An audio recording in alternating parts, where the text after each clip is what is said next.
Hey everyone, welcome to a new video. I hope you had a great day. Let's take a look at some new malicious compliance stories, shall we? The first story is called Clock Out.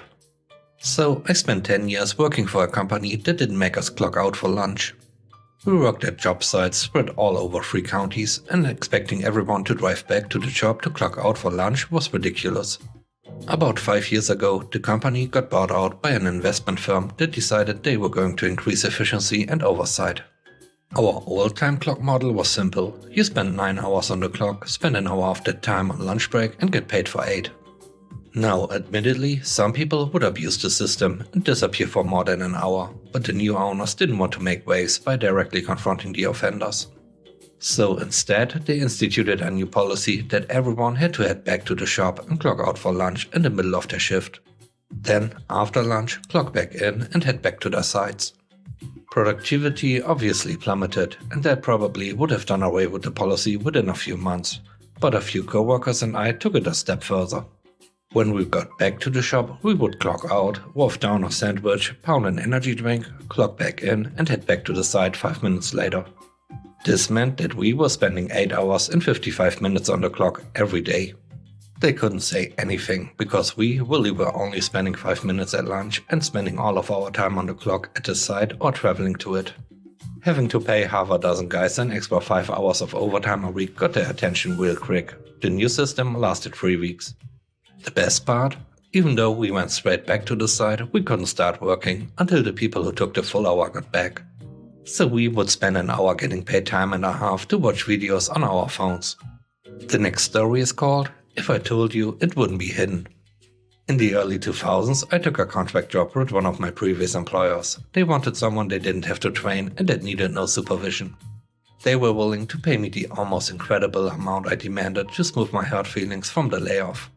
The job was easy. Age out 5 years of files to match their new retention scheme at my convenience. The new people the company had acquired in my absence, however, didn't want to let it be easy. Every evening I would return to my office to find it unlocked and rifle through. Boxes would have their security seals cut open, inventory lists would be missing, and entire stacks of files would mysteriously make their way back to the file room. You better bet I raced hell up the chain, but the requests made on my behalf seemed to fall on deaf ears. One of the perps even had the nerve to email me, saying I was only a temp, and that if I had a file she wanted, she would get it, and there was nothing short of hiding them that would stop her. So that's what I did. In the back of the warehouse was a small room that once used to store coolant for mainframes, and I happened to know where a spare key was kept. All 4,100 files were vanished from my office in the file room and hidden away there. Things hit the fan Monday morning when the perp who had emailed me couldn't find an 11-year-old file she wanted. After letting herself into my office and finding it bare, she had the nerve to complain over email. I can't find file 9117 in the file room or in your office. That's because I took your fantastic suggestion and hid it, as well as every other file about to be aged out. They are not available. Please use the digital archive. Where did you hid it? If I told you, it would no longer be hidden. Use the digital archive. Listen, you insubordinate little jerk. I want that file and I want it delivered to my desk now. You can't always get what you want. Use the digital archive. Her final email CC'd to her boss, called me a loser and suggested I get my unemployment forms filled out. Her boss had other ideas. Please come to see me. Obviously my last instruction to stay out of other people's offices was insufficient.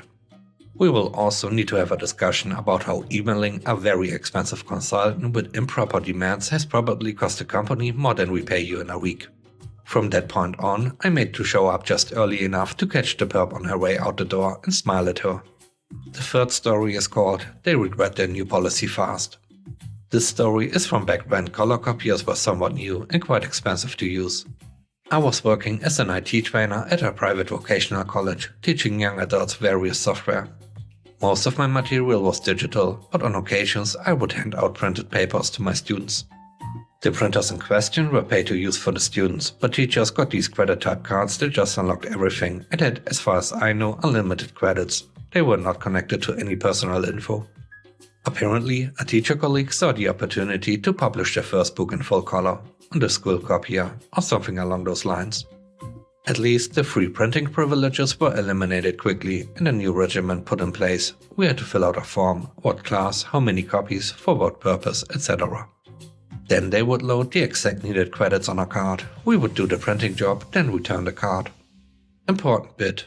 Most teachers were contractors, charging by the hour. I had managed to secure a rate of around $70 an hour, which was quite good in the late 90s. And this was the malicious compliance. I increased my printer frequency slightly, went through all the motions, getting forms, filling out, returning form, waiting for approval, print, return card, etc. And I would bill the school for all my time spent on this by minimum 30 minutes intervals. The sum I charged them for this vastly exceeded the actual cost of the prints. I didn't need much, nor full color. My colleagues would do the same. They quickly dropped the cumbersome arrangement and just gave us pre-filled cards with a max sum. Why didn't they think of this in the first place? Lesson learned. If a benefit can be abused, it will be, and it goes both ways. The next story is called Extra Week of Holiday. A few years back, I worked in a call center for a well-known car rental company. Management was what you would expect from such a place. Micromanagement was everywhere, breaks time to the minute, you get the gist. Well, you'd be surprised to learn that holidays were no different. On a 60+ people floor, if 2 people were out on holidays, yours wouldn't get approved. I had been doing this job for a couple of years, so I knew that I had to keep track of my holiday balance, as HR was famous for messing up your days. Now that you know what I was dealing with, that particular year I had managed to get all my holidays approved up until Christmas. Imagine my surprise when my team leader came up to me and told me I had a week left on my balance. I asked her to check with HR because something was obviously wrong. The next day I get an email from HR basically saying, "No, you wrong, HR right, by the way you're on holiday next week." That's when I stopped and thought, why am I fighting this? I said okay, took my week off and waited for the phone call, and then it came. My team leader announced that the time off given by mistake was due, so I had to either give up a week of next year's balance or it would be deduced from my pay as unpaid time off. I laughed, said no chance and laughed some more before hanging up. Then I sent an email to my solicitor that confirmed my suspicion of their claims being completely illegal. Next Monday, my team leader comes to me before I can even get to my desk and tells me about a meeting she scheduled with me and HR to settle things. I said okay, turned my computer on and forwarded my conversation with the solicitor to HR, my team leader and our manager for good measure. Said email read something like, "Do you really want that week back that bad?" 5 minutes later, the team leader comes back with a carnivorous grin and tells me to go to the manager's office. I get there and find out that my manager was never made aware of the issue. She gets her phone and calls the HR manager, basically tells him to sit on it and then begins to apologize to me. We laugh it off and I leave to start my day.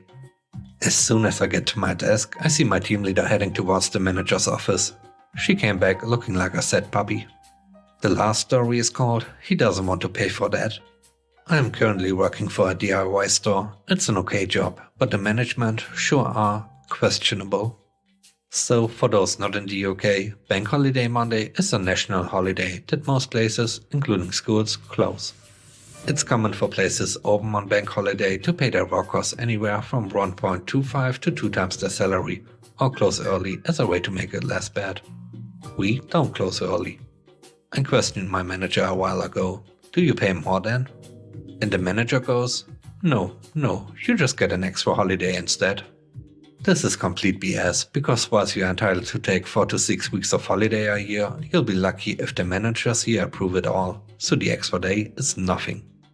Your holiday also resets at the end of the year, meaning if you don't take the 2 weeks in 2020, you will not get an extra 2 weeks in 2021. And you also don't get paid the holiday you don't take when it resets. Therefore, an ultimate win for management. My manager basically told us all to stop whining and do what you are paid to do, because you still get something. The malicious compliance kicked in when I signed myself up for every Bank Holiday Monday without a single whine.